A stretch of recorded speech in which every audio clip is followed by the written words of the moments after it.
Why did the United States attack Libya, Iraq, Afghanistan, and Yemen?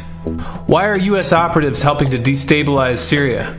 And why is the United States government so intent on taking down Iran, in spite of the fact that Iran has not attacked any country since 1798? And what's next?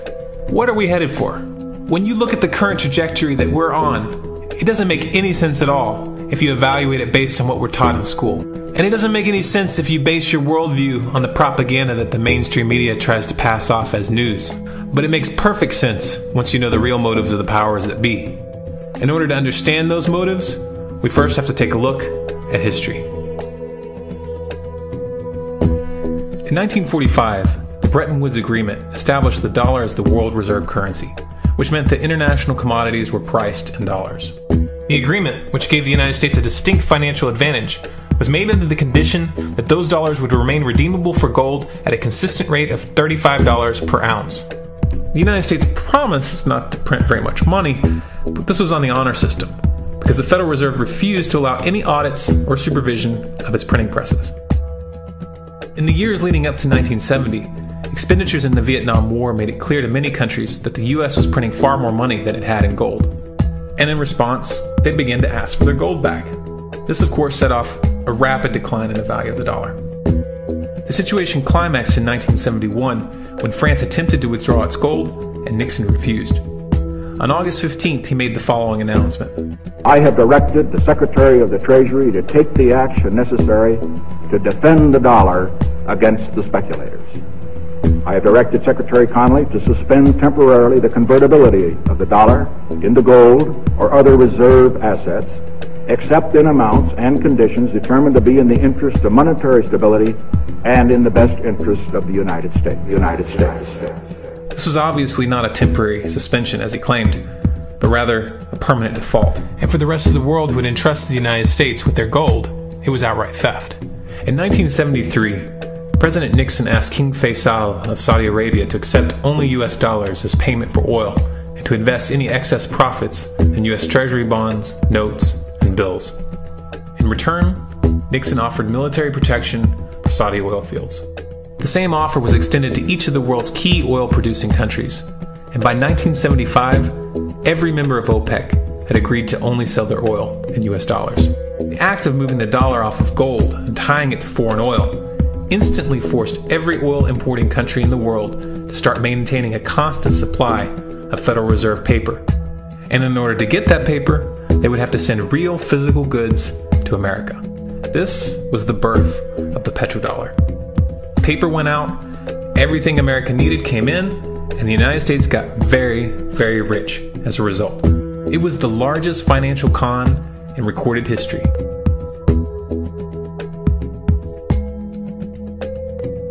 The arms race of the Cold War was a game of poker. Military expenditures were the chips, and the US had an endless supply of chips. With the petrodollar under its belt, it was able to raise the stakes higher and higher, outspending every other country on the planet, until eventually US military expenditures surpassed that of all other nations in the world combined. The Soviet Union never had a chance. The collapse of the communist bloc in 1991 removed the last counterbalance to American military might. The United States was now an undisputed superpower with no rival. Many hoped that this would mark the beginning of a new era of peace and stability. Unfortunately, there were those in high places who had other ideas. Within that same year, the US invaded Iraq in the First Gulf War. And after crushing the Iraqi military and destroying their infrastructure, including water purification plants and hospitals, crippling sanctions were imposed which prevented that infrastructure from being rebuilt. These sanctions, which were initiated by Bush Sr. and sustained throughout the entire Clinton administration, lasted for over a decade and were estimated to have killed over 500,000 children. The Clinton administration was fully aware of these figures. We have heard that 500,000 children have died. I mean, that's more children than died in Hiroshima. And you know, is the price worth it? I think this is a very hard choice, but we think the price is worth it. Miss Albright, what exactly was it that was worth killing 500,000 kids for? In November of 2000, Iraq began selling its oil exclusively in euros. This was a direct attack on the dollar and on U.S. financial dominance, and it wasn't going to be tolerated. In response, the U.S. government, with the assistance of the mainstream media, began to build up a massive propaganda campaign claiming that Iraq had weapons of mass destruction and was planning to use them. In 2003, the U.S. invaded, and once they had control of the country, oil sales were immediately switched back to dollars. This is particularly notable due to the fact that switching back to the dollar meant a 15 to 20% loss in revenue due to the euro's higher value. It doesn't make any sense at all unless you take the petrodollar into account. So I came back to see him a few weeks later, and by that time we were bombing in Afghanistan. I said, "Are we still going to war with Iraq?" And he said, "Oh, it's worse than that." He said, he reached over on his desk, he picked up a piece of paper, he said, I just got this down from upstairs, meaning the Secretary of Defense's office today, and he said, "This is a memo that describes how we're going to take out 7 countries in 5 years, starting with Iraq and then Syria, Lebanon, Libya, Somalia, Sudan, and finishing off Iran." Let's take a look at the events of the past decade and see if you see a pattern. In Libya, Gaddafi was in the process of organizing a bloc of African countries to create a gold-based currency called the dinar, which they intended to use to replace the dollar in that region. US and NATO forces helped destabilize and topple the Libyan government in 2011, and after taking control of the region, US armed rebels executed Gaddafi in cold blood and immediately set up the Libyan central bank.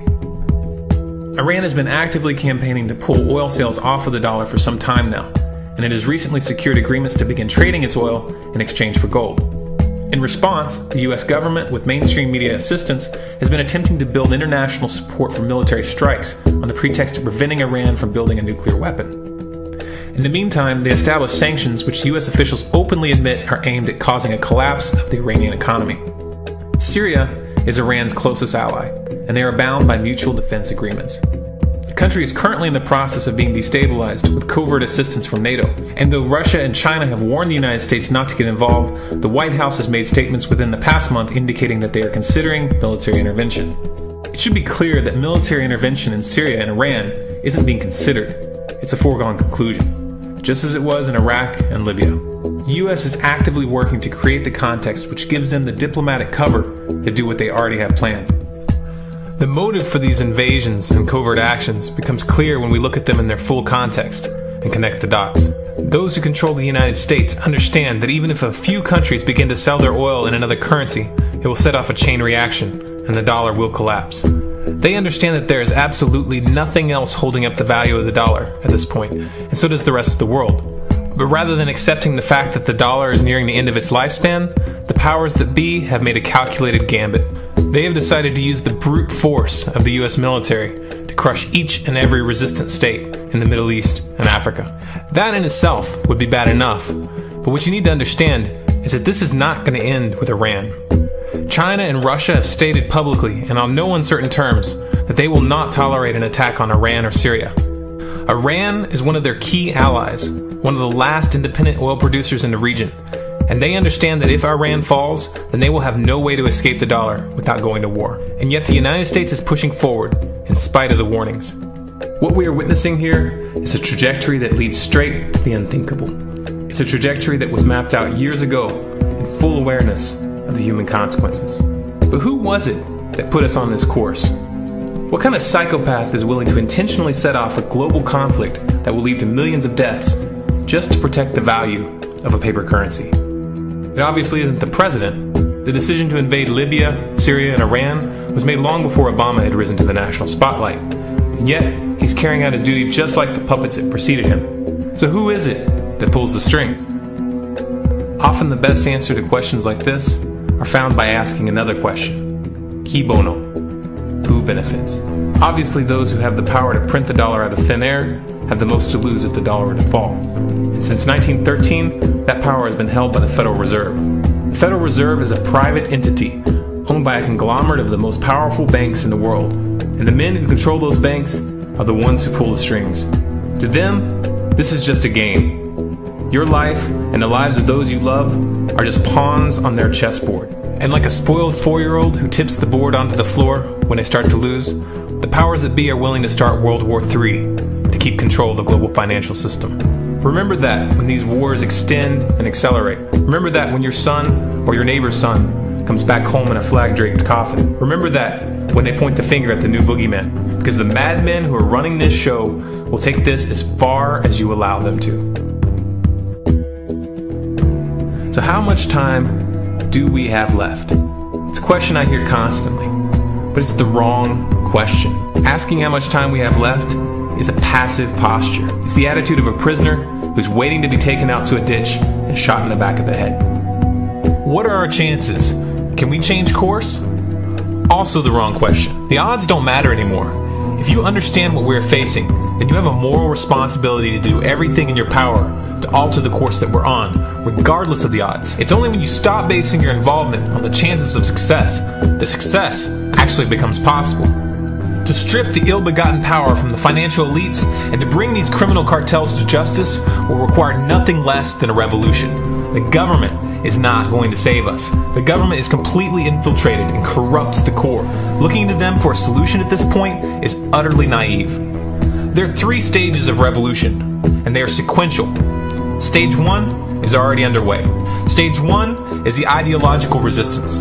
In this stage, we have to actively work to wake up as many people as possible about what is happening and the direction we're headed. All revolutions originate from a shift in the mindset of the population, and no other meaningful resistance is possible without it. Success in this stage of the game can be measured by the contagion of ideas. When an idea reaches critical mass, it begins to spread on its own and seeps into all levels of society. In order to achieve that contagion, we need more people in this fight. We need more people speaking out, making videos, writing articles, getting this information onto the national and international stage. And we especially need to reach the police and the military. Stage 2 is civil disobedience, also known as nonviolent resistance. In this stage, you put your money where your mouth is, or more accurately, you withhold your money and your obedience from the government, and you do everything in your power to bring the gears of the state to a halt. Practiced in mass, this method alone is often enough to bring a regime to its knees. However, if you fail at this stage, Stage 3 is inevitable. Stage 3 is direct physical resistance. Direct physical resistance is the last resort, and it should be avoided and delayed as long as possible, and it should only be invoked after all other options have been thoroughly exhausted. There are those who talk tough and claim that they will resist when the time comes, but what those people fail to realize is that if you are inactive during the first 2 stages and save your efforts for the last resistance, then you will fail. When the Nazis were moving door to door, dragging people out of their homes in Germany, that was the time to fight back physically. But due to the lack of ideological resistance and civil disobedience leading up to that moment, even an armed uprising would have likely failed at that point. An armed uprising can only succeed if the people have established an attitude of active resistance. And active resistance is only possible after their minds have broken free from the mainstream propaganda. If you want to fight back, it's now or never. You're not going to get another chance, and the stakes are far higher than they were in Nazi Germany.